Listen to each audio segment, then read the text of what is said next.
J.K. Rowling's Harry Potter and the Chamber of Secrets, Chapter 11, The Dueling Club.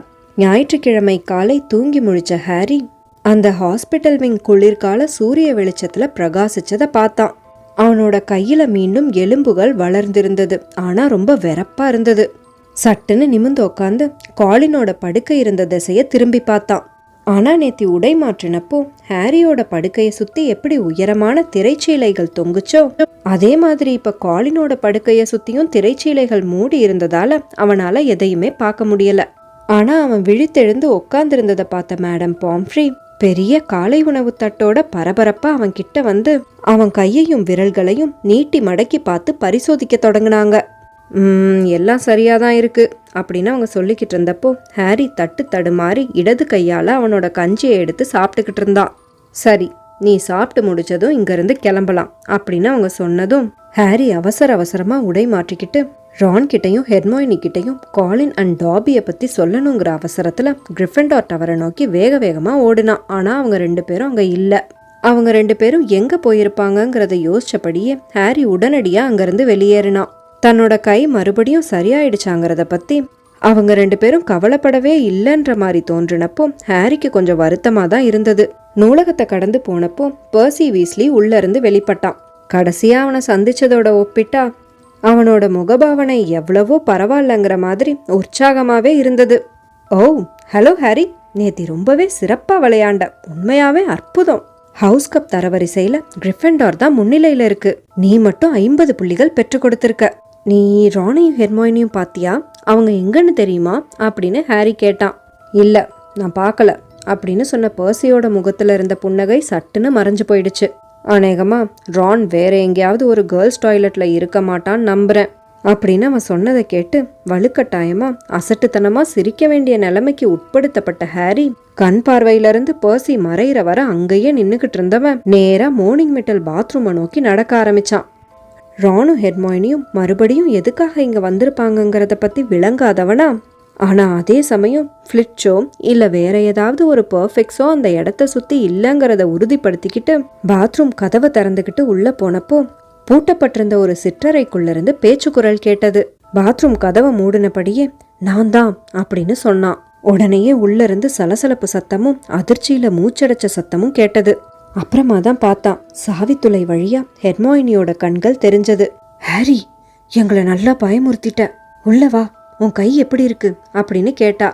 நல்லா இருக்கு அப்படின்னு சொன்னபடியே அந்த சின்னஞ்சிறு சிற்றறைக்குள்ள நெருக்கி பிடிச்சு உள்ள நுழைஞ்சான். ஒரு பழைய கால்ரன் டாய்லெட் மேல வைக்கப்பட்டிருந்தது. அதோட விளிம்புக்கு கீழே இருந்து பட்டு பட்டுன்னு வந்த வெடிக்கிற சத்தத்தை கேட்டு அதுக்கு கீழே தான் நெருப்பு பத்த வச்சிருக்காங்கன்னு ஹாரி உணர்ந்தான். எளிதில் எடுத்து செல்லக்கூடிய நீரணைக்கா நெருப்புகளை உருவாக்குறதுல தான் ஹெர்மோயினி கை தேர்ந்தவளாச்சே. நாங்க உன்னை பார்க்க தான் வந்திருப்போம், ஆனா பாலிஜூஸ் போஷன் தயாரிக்கிற வேலைகளை தொடங்கிடலான்னு முடிவு பண்ணிட்டோம் அப்படின்னு ரான் விலக்கி சொல்லிக்கிட்டு இருந்தப்போ ஹாரி சிரமப்பட்டு அந்த சிற்றறையோட கதவை தாழ்பால் போட்டான். இந்த இடம்தான் இதை மறைச்சு வைக்க பாதுகாப்பா இருக்கும்னு முடிவு பண்ணிருக்கோம். ஹாரி அவங்க ரெண்டு பேர்கிட்டையும் காலினை பத்தி சொல்ல தொடங்கினப்போ ஹெர்மோயினி இடைமறிச்சா. எங்களுக்கு இது ஏற்கனவே தெரியும். ப்ரொஃபசர் மெகோனகல் இன்னைக்கு காலையில ப்ரொஃபசர் ஃபிளிட்விக் கிட்ட பேசிக்கிட்டு இருந்ததை காதுல வாங்கணும். அதனாலதான் உடனடியா இந்த வேலையை தொடங்கணும்னே முடிவு பண்ணணும். எவ்வளோ சீக்கிரம் மேல்ஃபாய் கிட்ட இருந்து ஒப்புதல் வாக்கு மூலம் வாங்குறோமோ அவ்வளோ நல்லது அப்படின்னு ரான் சீற்றத்தோட சொன்னான். எனக்கு என்ன தோணுது தெரியுமா, குவிட்டிஷ் மேட்ச்க்கு அப்புறம் அவன் மனநிலை ரொம்ப மோசம் அடைஞ்சிருக்கணும். அந்த கோபத்தை தான் அவன் காலின் மேல காட்டிட்டான். போஷன் தயாராகிக்கிட்டு இருந்த கால்ரனுக்குள்ள நாட் கிராஸ் கட்டுகளை கிழிச்சு வீசிக்கிட்டு இருந்த ஹெர்மோயினிய பார்த்தபடியே இன்னொரு விஷயமும் இருக்கு அப்படின்னு ஹாரி சொன்னான். நடுராத்திரி நேரத்துல டாபி என்ன வந்து சந்திச்சான். ரானும் ஹெர்மோயினியும் ஆச்சரியத்தோட அவனை நிமிர்ந்து பார்த்தாங்க. டாபி அவன் கிட்ட சொன்ன அல்லது சொல்லாமல் விட்ட எல்லாத்தையும் ஹாரி அவங்க கிட்ட சொன்னான். ரானும் ஹெர்மோயினியும் வாயை பொழந்து அவன் சொன்னதை கூர்ந்து கவனிச்சுக்கிட்டு இருந்தாங்க. அப்போ ரகசிய அறை இதுக்கு முன்னாடியும் ஒரு தடவை திறக்கப்பட்டதா அப்படின்னு ஹெர்மோயினி கேட்டா. இப்பதான் எல்லாம் தெளிவா தெரியுது அப்படின்னு ரான் எதையோ கண்டுபிடிச்ச வெற்றி களிப்போட சொன்னான். ஸ்கூல்ல படிச்சுக்கிட்டு இருந்த காலத்துல லூசியஸ் மேல்ஃபாய் தான் அந்த ரகசிய அறையை இதுக்கு முன்னாடி திறந்திருக்கணும். இப்ப அவரோட அன்பு மகனுக்கும் எப்படி திறக்கணும்னு சொல்லி கொடுத்துட்டாரு. இப்ப எல்லாம் தெளிவா தெரிஞ்சிடுச்சு.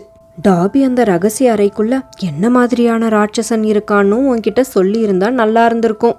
அது எப்படி பள்ளிக்குள்ள சுத்தி திரிஞ்சுக்கிட்டு இருக்க அந்த ராட்சசனை யாருமே கவனிக்காம போயிட்டாங்கங்கிறது தான் எனக்கு ஆச்சரியமா இருக்கு. ஒருவேளை அதால உருவத்தை மறைச்சிக்க முடியுமோ என்னமோ அப்படின்னு சொன்ன ஹெர்மாயினி கால்ரனுக்குள்ள கடந்த அட்டை பூச்சிகளை கிளறி விட்டுக்கிட்டு இருந்தா.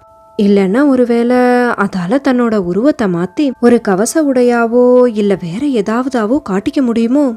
இந்த மாதிரி விஷயங்கள் எல்லாம் கமிலியன் கோல்ட்ஸ் புத்தகத்துல நான் படிச்சிருக்கேன். ஆனாலும் நீ ரொம்ப தான் படிக்கிற ஹெர்மாயினி அப்படின்னு சொன்ன ரான். உயிரற்ற லேஸ்விங்ஸை கால்ரனுக்குள்ள கடந்த அட்டை பூச்சிகள் மேல கொட்டிட்டு காலி லேஸ்விங் பைய கசக்கி சுருட்டினபடியே ஹாரிய திரும்பி பார்த்தான். அப்போ டாபி தான் நம்மள ரயில பிடிக்க விடாம பண்ணதும் உன் கைய உடைச்சதும் அப்படின்னு தலைய ஆட்டினபடியே கேட்ட ரான். உனக்கு ஒரு விஷயம் தெரியுமா ஹாரி? டாபி மட்டும் உன் உயிரை காப்பாத்துற முயற்சியை இதோட கைவிடலன்னா கடைசியா அவனே உன்னை கொல்லதான் போறான் பாரு